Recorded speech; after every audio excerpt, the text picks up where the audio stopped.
आज का जो टॉपिक है वो ये है कि इज विमेन द आंसर। क्या एक औरत या फिर लड़की या फिर स्त्री वो उत्तर है जो आप खोज रहे हो? क्या अंतिम सत्य वही है? क्या इन शॉर्ट क्या उसके अंदर सेटिस्फैक्शन है? इसके ऊपर हम बात करेंगे कि विमेन को लेके मेरे क्या विचार हैं, या अगर आप लड़की हो तो लड़कों को लेके मेरे क्या विचार हैं, मेरा एक्चुअली में मैं किस तरीके से सोचता हूं, इसके ऊपर हम बात करेंगे। तो इज विमेन द आंसर या are women the answer? Sorry, grammatical mistake.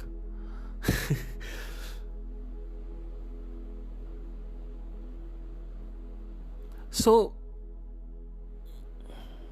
देखिए,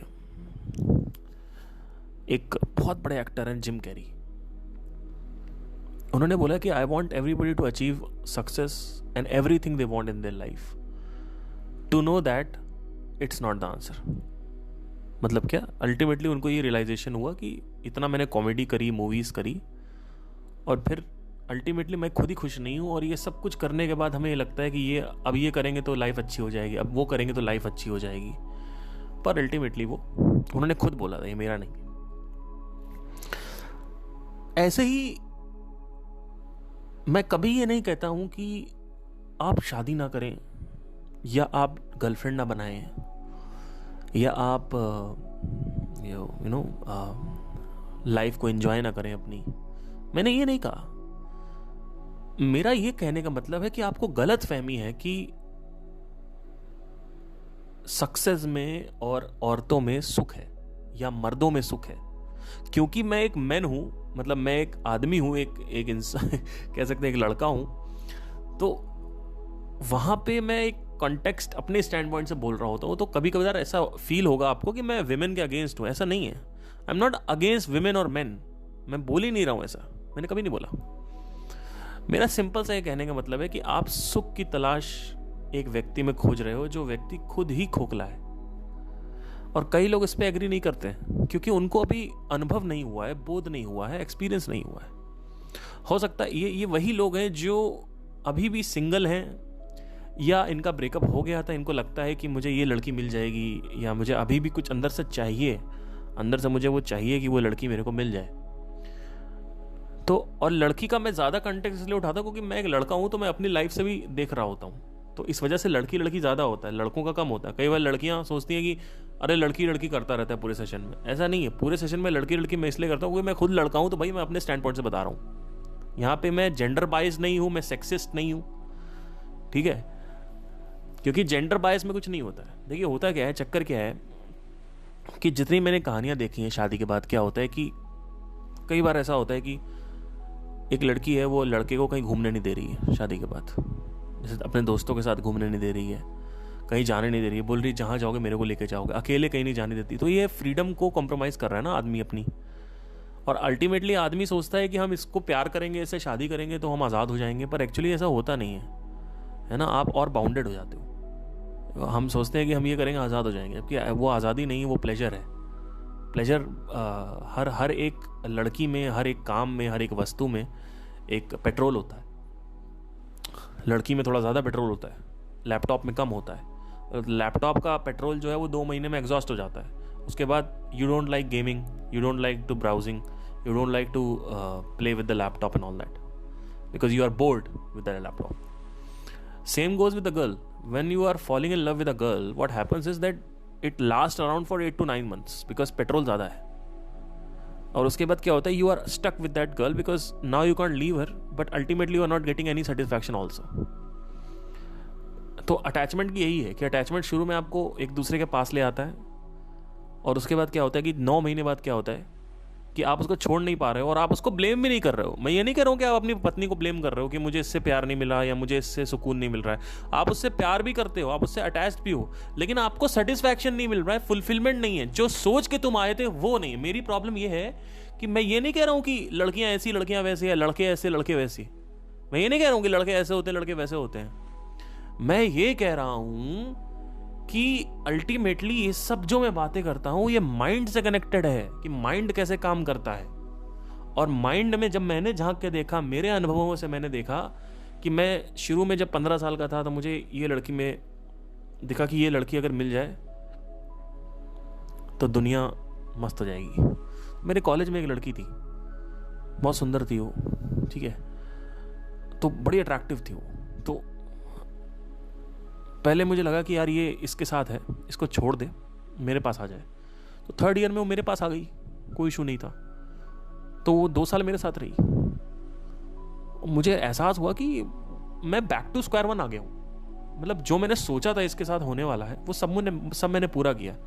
आपके ना कुछ सपने होते हैं कि मुझे बाइक पे बीच लेके जाना है, माउंटेन लेके जाना है, या लद्दाख जाना है लड़की के साथ। आपने ऐसे व्लॉग्स देखे होंगे ना, have you seen those vlogs जिसमें दोनों ने राइडर जैकेट पहन रखी है, लड़की पीछे लड़का आगे है, और व्लॉग में ऐसा दिखा रहे हैं कि देखो हम कपल हैं और हम लद्दाख घूमने आए हैं बाइक पे, और आपके अंदर भी आया यार मेरे पास भी कोई लड़की होती, लद्दाख जाते मज़ा आता है ना। तो वो सब चीज़ें करनी ज़रूरी है। अब मैं क्या कह रहा हूं, कई लोग सोचते हैं कि तो क्या शादी ना करें? नहीं भैया। तो क्या प्यार ना करें? नहीं भैया। तो क्या लद्दाख ना जाएं? नहीं, ऐसा नहीं कह रहा हूं मैं ये कह रहा हूं कि आप जो करना है करो। मैं ये कह रहा हूं हर चीज करो, मैंने तो कभी रोका ही नहीं, और ना ही मैं किसी का अगेंस्ट हूं। मैं ये कह रहा हूं कि डिजायर की पूर्ति जब तक नहीं होगी, unless and until the desire is fulfilled, the reality of the desire will not expose itself. The reality of the desire will only expose itself once the desire is fulfilled. You need to understand this. So ultimately आपको सच्चे प्यार की तलाश है, आप ढूंढो। मेरे को सुन के अंदर एजिटेशन मत लाओ, अंदर कंफ्यूजन मत लाओ। सुनते रहो, इनको सुनो, उनको सुनो, मुझे सुनो, जिसको सुनना है सुनो, जो करना है करो, लेकिन रिपीट मत करो बार बार कि आपका 2 बार तलाक हो गया तो अब तीसरी शादी कर रहे हो। ये मत करो। आपका 3 बार ब्रेकअप हो गया तो चौथा हो गया, 10 बार ब्रेकअप हो गया तो 15वां ब्रेकअप, 20 बार ब्रेकअप हो गया तो 21वीं लड़की ढूंढ रहे हो। ये मत करो। मेरे भी लाइफ में ब्रेकअप हुए हैं, लाइफ में 2 या 3 मेरे अच्छे खासे ब्रेकअप हो चुके हैं, ठीक है। कई लोग तो एक बार में समझ जाते हैं, लेकिन वो ये समझते हैं कि लड़की में सुख नहीं है, वो ये समझते हैं लड़की धोखेबाज है। मैं क्या बता रहा हूं कि लड़की में सुख नहीं है। मेरा ये नहीं कहना है कि शादी मत करो, या संतान मत पैदा करो, या गर्लफ्रेंड मत बनाओ, या सच्चा प्यार मत ढूंढो, या लद्दाख मत जाओ, या यात्रा मत करो, ट्रैवल मत करो, पैशन मत फॉलो करो, पैसा मत कमाओ। मैं ये नहीं कह रहा हूं। मैं कह रहा हूं सब कुछ करो, एवरीथिंग, बट सुख नहीं है। ये गलतफहमी तुम्हारे अंदर आ गई सुख है तो अब क्या? अगर इस बात को सुनने के बाद आपको क्या लगता है, ध्यान दीजिएगा, अपना फोकस इधर कर लीजिए। अगर मैं आपको बोलता हूं लड़की में सुख नहीं है, तो इसका मतलब ये नहीं है कि अभी भी तुम लड़की को नहीं ढूंढोगे, अभी भी तुम सच्चा प्यार करो, अभी भी तुम शादी करो, अभी भी तुम संतान करो। लेकिन मैं ये कह रहा हूं संतान में सुख नहीं है, मैं कह रहा हूं विवाह में सुख नहीं है, वैवाहिक सुख नहीं होता है। इसका मतलब ये नहीं कि तुम वैवाहिक सुख नहीं करोगे। ये सब क्लियर करना जरूरी है। कई लोग ना डायरेक्ट ले लेते हैं मेरी बातों को, उनको लगता है ये अगेंस्ट है। मैं अगेंस्ट नहीं हूं sir, I am not against anything. मैं कभी अगेंस्ट था ही नहीं किसी भी चीज के। मैं खुद कर रहा हूं, आप क्या करोगे? अब मेरी खुद की भी गर्लफ्रेंड है, लेकिन मैं जितनी अपेक्षा आकांक्षा रखता हूं उससे, वो रियलिस्टिक है। मैं ये नहीं कह सकता कि वो आज मेरा गुस्सा है या मैं अच्छा नहीं लग रहा है तो वो उसकी जिम्मेदारी बनती है मेरे को अच्छा लगाए। मेरे अंदर मुझे पता है कि मेरा अच्छा लगना, मेरा सुखी होना मेरे हाथ में है, उसके हाथ में नहीं है। और अल्टीमेटली आपके पास 24 घंटे हैं। अगर आपने शादी नहीं करी तो और करोगे क्या? तो आप शादी कर लो या नहीं करो, जो भी आपका ऑप्शन है। मैं अपना बताता हूं, मेरा ये है कि मैं करूंगा, नहीं चली दोबारा नहीं करूंगा। मैं गर्लफ्रेंड बनाऊंगा, नहीं चली दोबारा नहीं बनाऊंगा। जब तक तुम्हारे मन को नहीं समझ में आता है कि लड़की में सुख नहीं है, तब तक गर्लफ्रेंड बनाते रहो, लेकिन सीखते रहो। क्योंकि कई बार तो ये सुन के कई लोग सोचेंगे 100 बार बनाएंगे। 100 नहीं, 4-5 बार में समझ में आ जाता है। 4-5 बार रिलेशनशिप में जाओ, आपको समझ में आ जाएगा कि इसमें है कि नहीं है। तो अब इसकी पूर्ति हो गई, फिर आपको खुद अपने स्टैंड पॉइंट से अनुभव करना है, मेरी बातें नहीं सुननी है। मेरी बातें सुन के आप कहोगे कि आपके अंदर इतने सारे डिजायर्स हैं, इतने सारे अपेक्षाएं, आकांक्षाएं हैं, आप वो टूट जाएंगी और आपको बुरा लगेगा, फिर आप मेरे को गाली दोगे।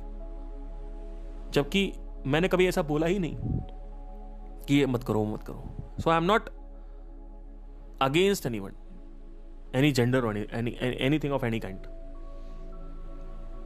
मेरा ये कहने का मतलब है कि if you are listening to this, I am talking from a very deep point of view.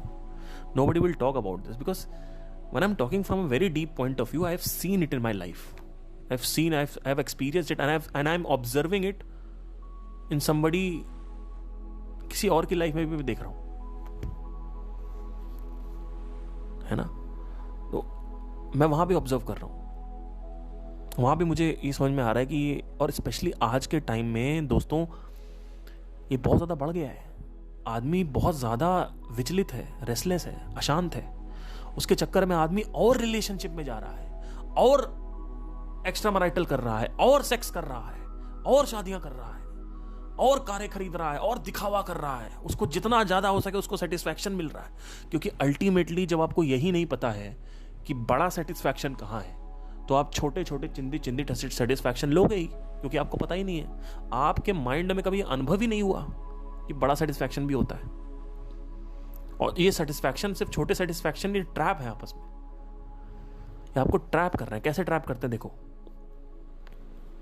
एक लड़की आपके जीवन में आती है, 6-7 महीने आपको अच्छा प्यार दिखाती है, उसके बाद फिर आपको उसके साथ बोर लगने लगता है, फिर आप उसके साथ रहते भी हो, प्यार भी करते हो, पर उसके साथ अच्छा नहीं लग रहा होता है, आपके दिमाग में टेंशन होने लगती है. ये होता है. ऐसे लड़के के साथ भी होता है. ये ट्रैप करता है, आपको फंसा रहा है माइंड आपका. और जब भी मैं लड़की की बात कर रहा हूँ या किसी भी एस्पेक्ट की बात कर रहा हूँ, तो मैं उसको माइंड से कनेक्ट करके बात कर रहा हूँ. समझने की कोशिश करिए, ठीक है. तो आई एम नॉट अगेंस्ट एनीबडी.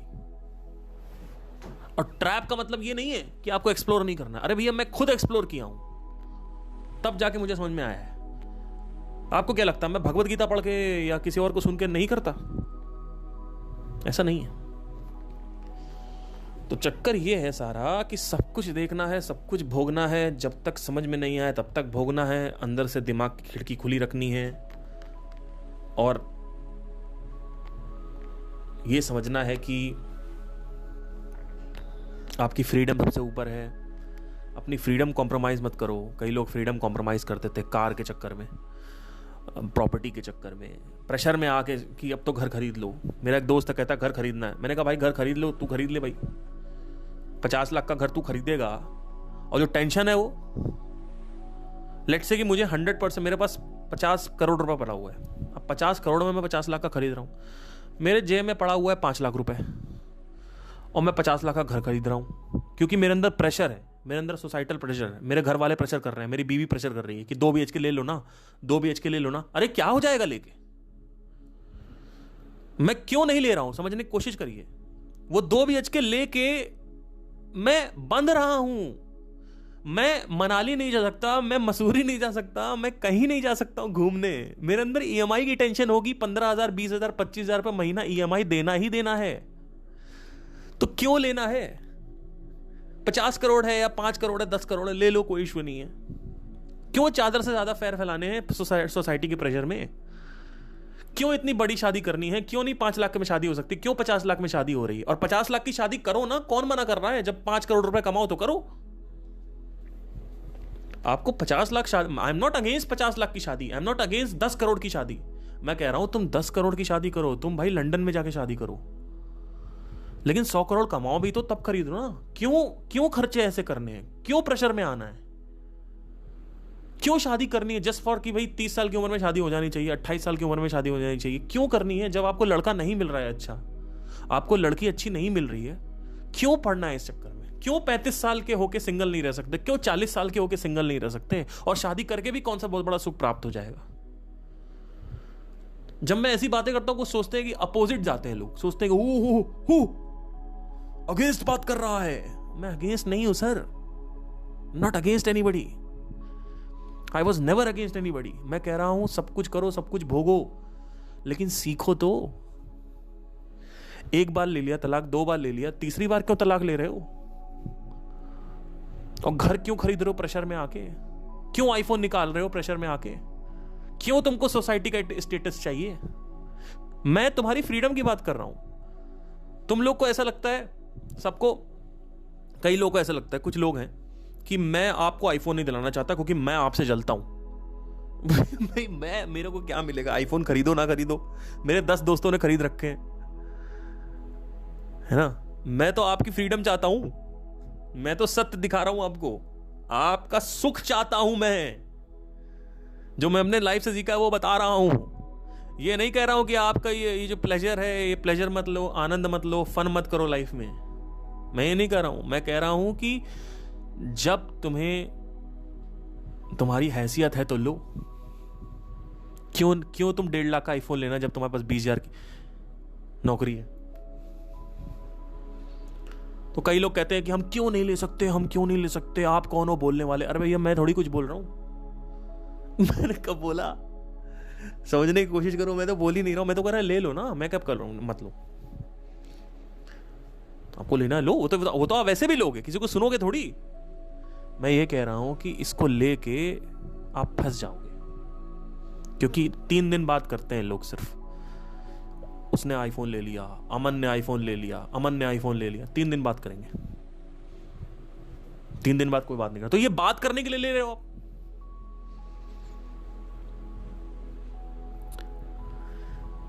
आपकी 50,000 की नौकरी है, आपके पास और कोई कर्जा नहीं चढ़ा हुआ है, आप ले लो आईफोन, 3,000 रुपए जाएगा EMI, कोई इशू नहीं।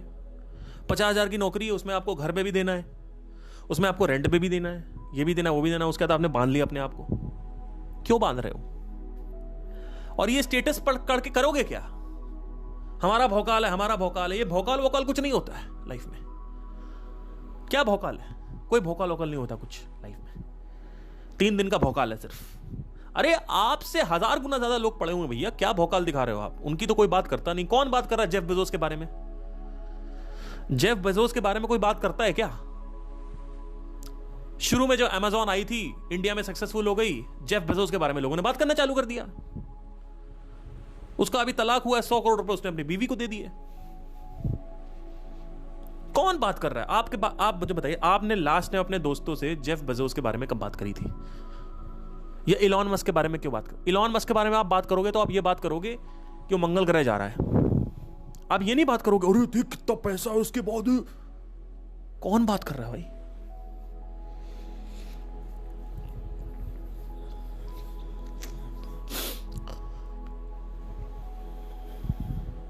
मैंने कई बार एग्जाम्पल दिया है। एक बार मैं कॉलेज में था, मेरा 1 लाख सब्सक्राइबर हो गए। कॉलेज में 3 दिन लोगों ने बात करी थी सिर्फ कि पार्थ के 1 लाख सब्सक्राइबर हो गए, लिटरली। मैं संदीप महेश्वरी जी के शो पे गया, वहां पे 3 दिन बात हुई। एक बार मैंने एक कंपटीशन में 50,000 रुपए जीते थे, 3 दिन बात हुई।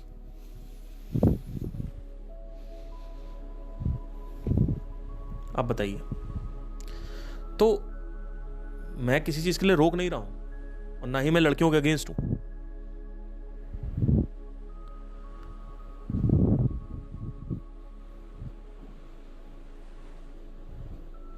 मैं सिर्फ उन लड़कियों के अगेंस्ट हूं, या कोई भी अगेंस्ट होगा जो लड़कियां अपने पति को कहीं जाने नहीं देती हैं, उनको एक कुत्ता बना के रखती हैं। मैं उनके अगेंस्ट, क्योंकि मैं अपनी फैमिली में देख रहा हूं ये, तो मेरे अंदर वो फ्रस्ट्रेशन है। इसका मतलब ये नहीं सारी लड़कियां वैसे ही होती, क्योंकि अगर सारी लड़कियां वैसे होती तो मेरी माँ बहन भी वैसे ही होगी, पर मेरी माँ बहन वैसी नहीं है और आपकी माँ बहन भी वैसे ही होंगी, लेकिन नहीं है ना। तो हम सारी लड़कियों पे क्यों लगाते हैं इल्जाम? ये सारे लड़के धोखेबाज होते हैं, ये फक बॉय, फक बडीज होते हैं, प्ले बॉय होते हैं। अरे भैया, आपके साथ 1-2 एक्सपीरियंस में हमने देख लिया, और मैं मानता हूं कि ज्यादातर आपको दुष्ट और करप्टेड लोग मिलेंगे, 80% लोग आपको सही नहीं मिलेंगे लाइफ में। लेकिन इसका मतलब ये नहीं है कि आप 100% लड़कों को ये बोलने लगो कि लड़के सब फक बॉय होते हैं। हो सकता है कोई फक बॉय ना हो, राइट? आई होप आपको समझ में आया हो, क्लियर हुआ हो। इसके बाद नहीं समझ में, आई एम सॉरी, इसके बाद अगर नहीं समझ में आया तो थैंक यू, टेक केयर।